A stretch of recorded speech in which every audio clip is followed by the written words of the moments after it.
Kalau chatting yang terkirim itu kan checklist 2 dan ini checklist 1. Makin aja tuh perasaan udah gak enak itu.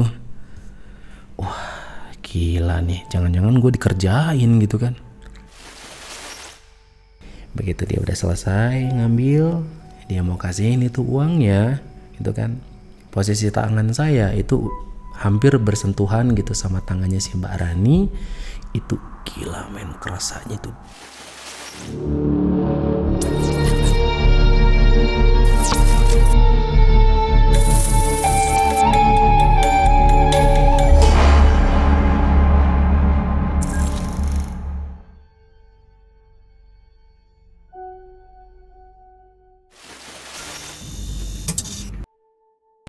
Selamat malam kaum nokturnal, kembali lagi bareng saya Daliman di cerita malam ini dalam segmen monolog malam ini.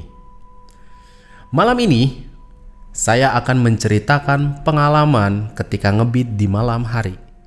Seperti apa cerita lengkapnya? Langsung aja yuk kita mulai cerita di segmen monolog malam ini.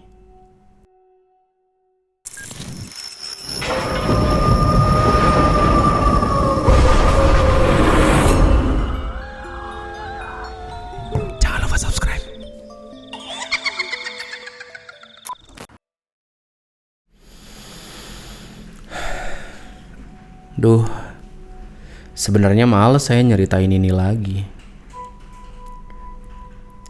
Jantung saya masih suka deg-degan kalau ingat kejadian malam itu. Tapi ya udahlah, biar pada tahu aja. Biar pada lebih hati-hati kalau narik malam. Dulu saya 2 tahun di Jakarta. Waktu itu mah saya belum nikah. Wah di sana mah ya jangan ditanya, lingkungan kerjanya itu parah, bener-bener diperas habis. Pokoknya saya ngerasa kayak bukan manusia gitu di sana, udah kayak robot aja gitu. Pas kontrak saya udah habis, saya bingung tuh mau ngapain. Saya udah nggak kuat, akhirnya ya saya milih balik ke Bandung. Pikiran saya waktu itu, ya Bandung kan kota pas saya kuliah dulu. Pasti tenang, udaranya enak,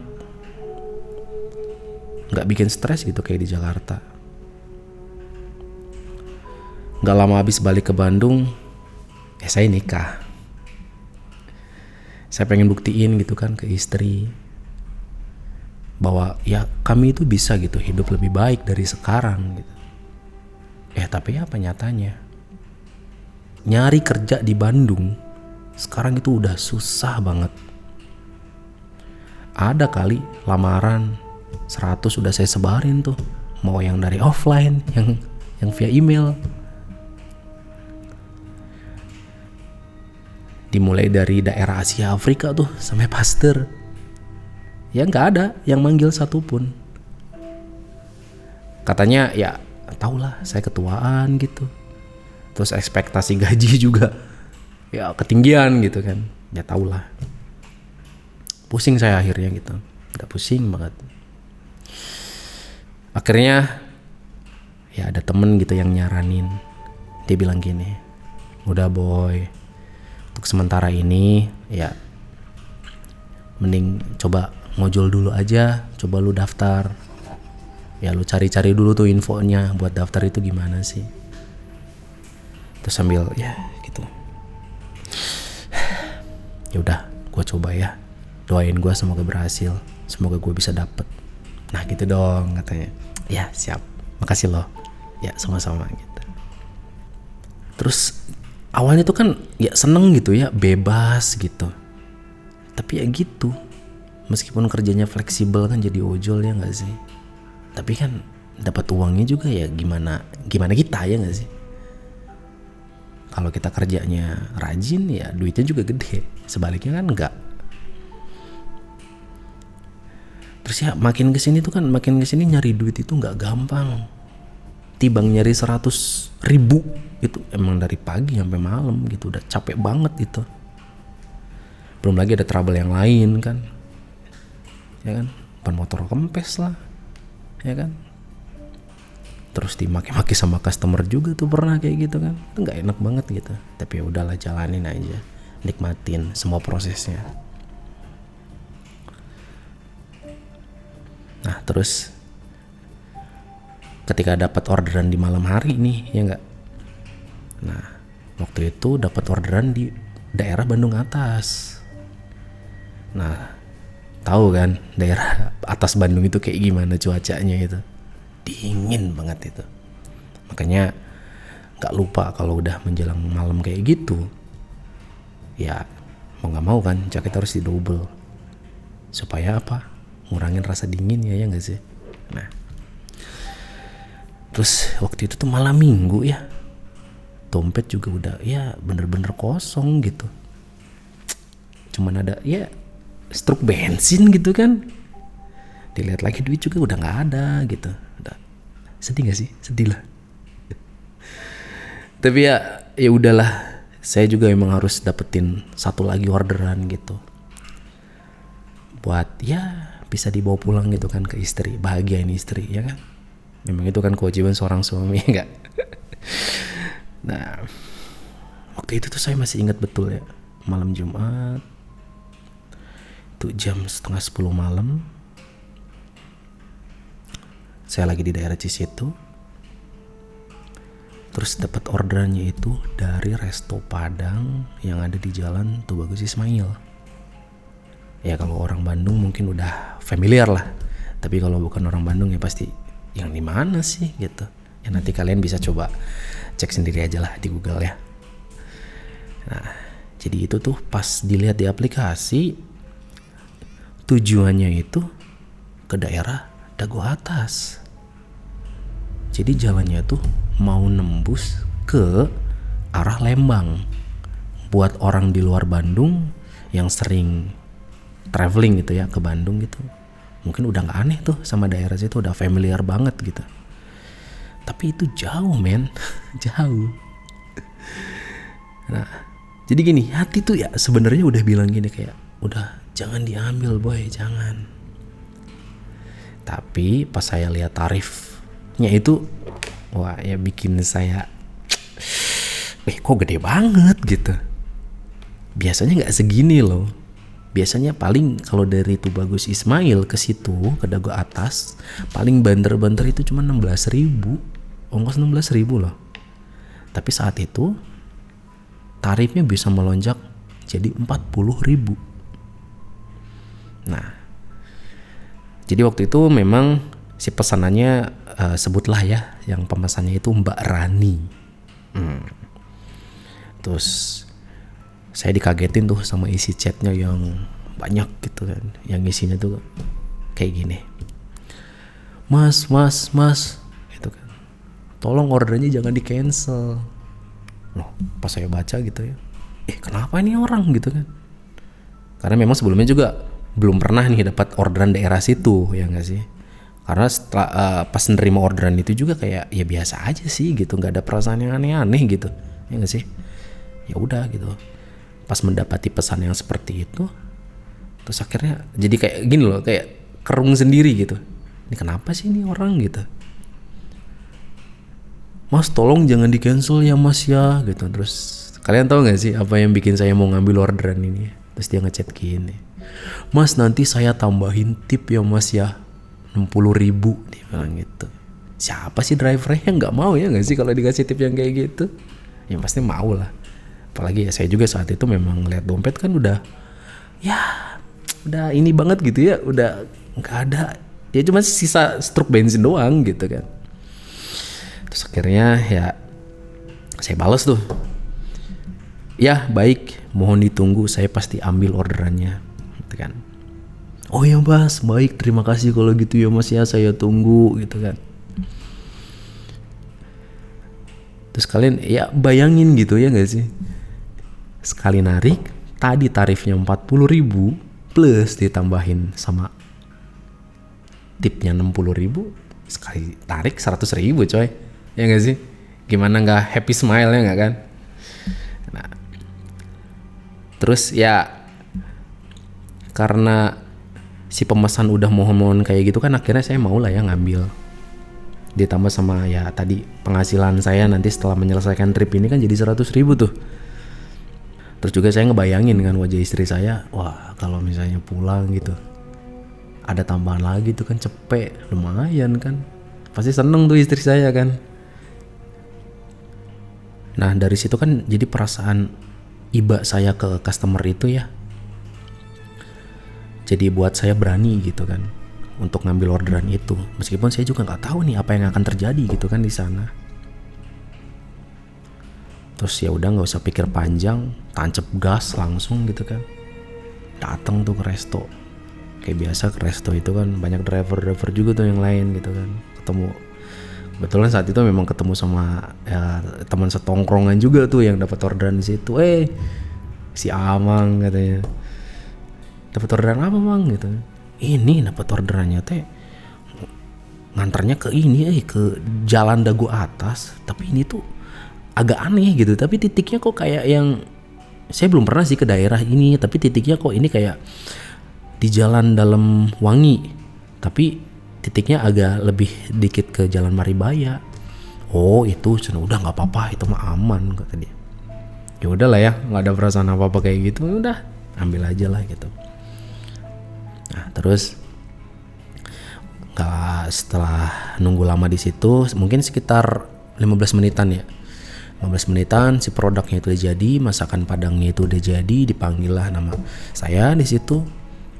Oh ya, terima kasih, saya ambil, tancap gas langsung. Tapi putar balik dulu ya di Simpang Dago tuh, ke bawah dulu kan, putar balik dari situ. Tancap gas langsung menuju ke rumah si customernya. Nah,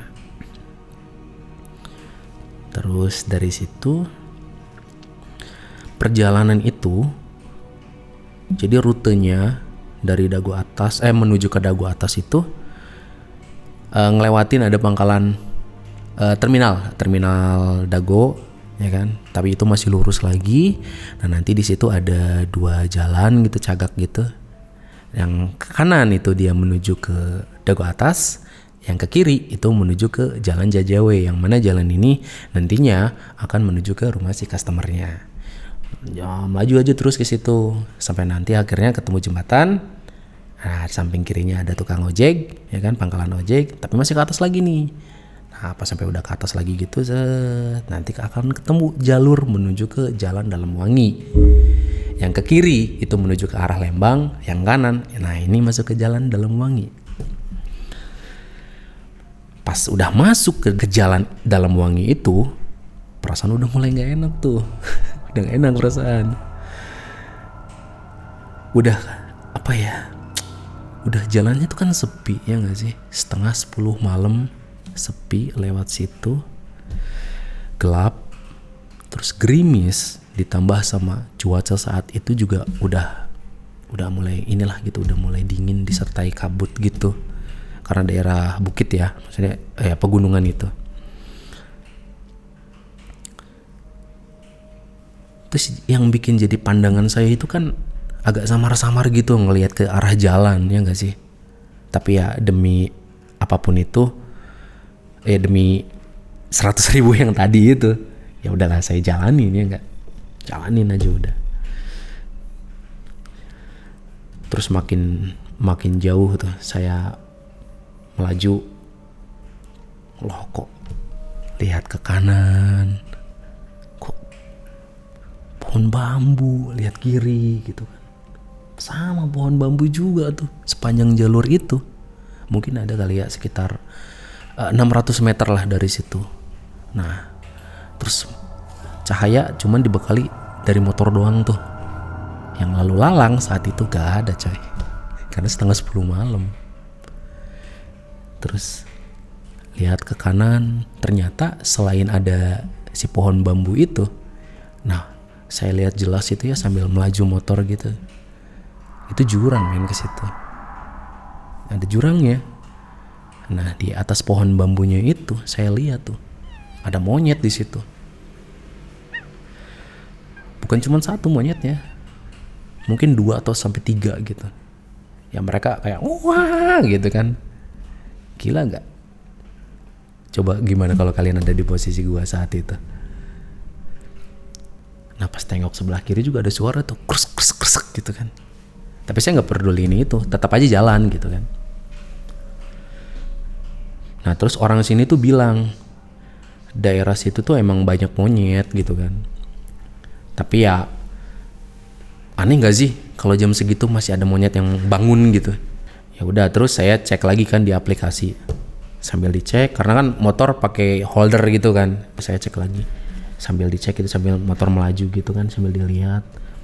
Nah sambil dilihat itu ternyata kok titik antarnya itu nggak di dalam kompleknya gitu loh, nggak di dalam kompleknya, tapi kayak di deket jembatan. Nah yang tadi melaju sekitar 600 meteran itu nanti pas udah mentok ke situ, nah lurus ke sana itu ada kompleknya, tapi bukan itu titiknya. Nah terus belok kanan, nah itu ada jembatan. Nah setelah jembatan itu saya kira udah deket tuh sama titik antar, tapi ternyata enggak, itu masih lurus lagi. Mungkin ada kali sekitar 1 kilometer itu menuju ke arah sana. Proses menuju dari dari tempat jembatan itu menuju ke tempat antar itu kiri kanannya sama pohon bambu juga kayak gitu, dan itu gelap itu di situ. Nah pas dilihat lagi ternyata si titiknya itu ada di pertigaan jalan. Nah di pertigaan jalannya itu di sebelah kanannya itu ada rumah bangunan tua gitu yang udah terbengkalai. Suasana juga saat itu udah sepi banget gitu, emang karena gak ada yang lalu lalang juga. Dan alhamdulillahnya gak ada gangguan apapun selama perjalanan tadi. Akhirnya tibalah di titik pengantaran itu di depan rumah tua itu. Motor berhenti, tapi kondisi pencahayaan motor itu masih tetap nyala ya. Motor masih saya biarin nyala. Terus saya kabarin tuh customernya ya kan. Saya kabarin, "Kak, ini saya udah nyampe." Gak lama dibales tuh. Nah terus ada chat nih, "Mas, tolong tunggu sebentar ya." Saya OTW ke situ. Seneng dong digituin. Oh, alhamdulillah dibales. "Ya, saya tungguin ya." Udah tungguin, diam. 2 menit berlalu. Masih belum ada respon gitu kan. 5 menit berlalu. Perasaan udah mulai gak enak tuh. Langsung buru-buru saya inisiatif buat nelpon. Terus saya telepon gitu kan. Tut, saya lihat berdering kok nyambung gitu. Tut. Saya matiin kan, tapi kok nggak diangkat ya, kenapa gitu kan. Terus saya chat gitu kan langsung, "Mbak, masih lama nggak ya kira-kira?" Kalau chatting yang terkirim itu kan checklist 2 dan ini checklist 1. Makin aja tuh perasaan udah nggak enak itu. Wah gila nih, jangan-jangan gue dikerjain gitu kan. Tapi udahlah gak apa-apa, gue tungguin aja dulu. Kalau misalnya nanti ini 5 menit lagi customernya gak datang, bakal gue cancel. Ya itu ucap gue dalam hati gitu kan. Saya udah ngerasa kayak, wah mungkin ini emang bener kata orang kali, hari apes itu emang gak ada di tanggal gitu. Dan gue yang ngalamin ini sekarang gitu. Nah pas saya udah kayak 5 menit udah berlalu, udahlah ini mah udah mungkin harus masuk order fiktif aja kali ya gitu. Akhirnya pas saya coba buat naikin standar motor, niat mau putar balik gitu, tuh tiba-tiba ada suara manggil, "Mas, orderan atas nama Rani ya?" Saya langsung kaget sekaligus seneng ya. "Oh iya betul, atas nama Mbak Rani." Terus langsung dia ngomong gini, "Iya mas, maaf ya mas, jadi nunggu lama." Terus saya liatin si si Mbak Raninya ini ternyata dia nggak sendiri. Nah dia tuh bareng sama temennya. Saat itu Mbak Rani itu dia pakai daster warna merah. Nah terus si temennya itu dia pakai daster warna putih. Nah saya nggak mikir yang aneh-aneh, cuman waktu itu pas kelihatan tangan si Mbak Raninya ini dia kayak nuntun gitu loh, nuntun si tangannya si Mbak yang pakai daster warna putih ini gitu. Terus si Mbak yang daster warna putih ini dia tuh pandangannya tuh gini aja gitu, nunduk aja gitu. Nah mereka tuh berdua rambutnya tuh panjang gitu kan, panjang. Nah si yang keduanya memang rambutnya nutupin muka gitu, tapi yang warna merah itu dia rambutnya agak kesini lah gitu. Nah saya nggak ada perasaan yang gimana gitu ke mereka, ya normal aja gitu, layaknya ke customer yang lain juga gitu. Ngasihin orderan, oh iya ini mbak orderannya gitu kan, saya ambil tuh dari cantolan motor gitu kan. Nah itu pas saya mau ngasihin, saya bilang gini, oh iya mbak, ini Mbak Rani total orderannya ini di aplikasi jadi 140.000 gitu kan.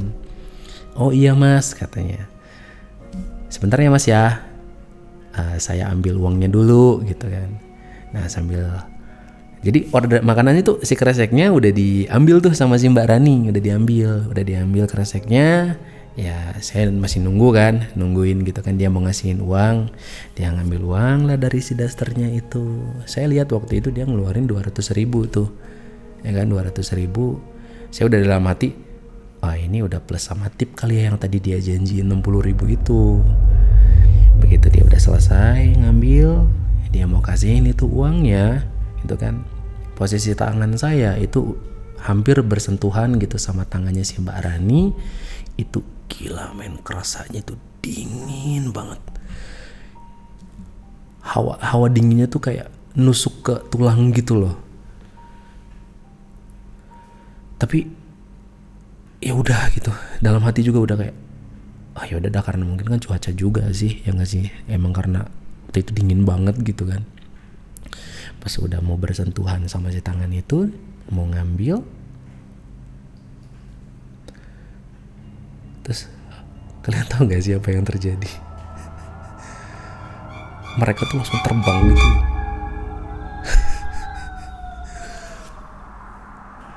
Refleks saya langsung kayak gitu. Begitu saya lihat ke atas gitu, jadi terbangnya tuh pelan gitu loh, terat gitu. Mereka tuh ngebawa itu uang yang tadi 200.000 plus sama si kreseknya juga dibawa. Kalian bayangin gak sih? Kebayang gak kira-kira? Tuh udah perasaan udah campur aduk gitu ya. Udah gila sih, udah merinding banget itu, udah takut, udah kayak mau nangis tapi nggak bisa gitu kan, mau nangis nggak bisa, udah merinding banget tuh. Lihat kan bulu kuduk wajah sampai merinding gini kan kalau keingetan kejadian itu lagi ya kan. Pas ngeliat lagi ke atas, mereka di atas terus ngeluarin suara gitu kayak gitu.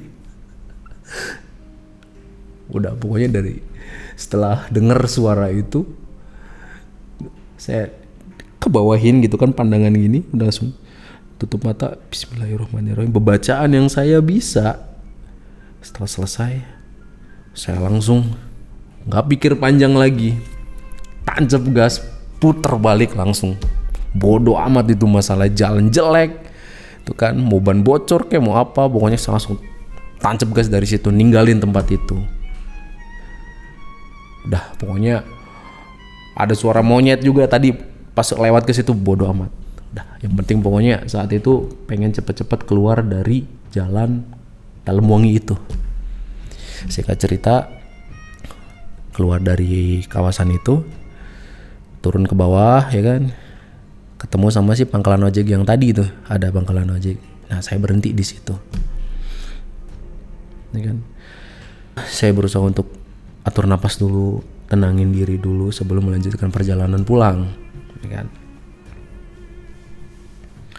Sempet kebayang gitu ya, Itu duit 200 ribunya men. Sempet kebayang itu, yang harusnya itu bisa dibawa pulang ya gak sih buat istriku. Tapi ya nggak bisa. Sedih pokoknya.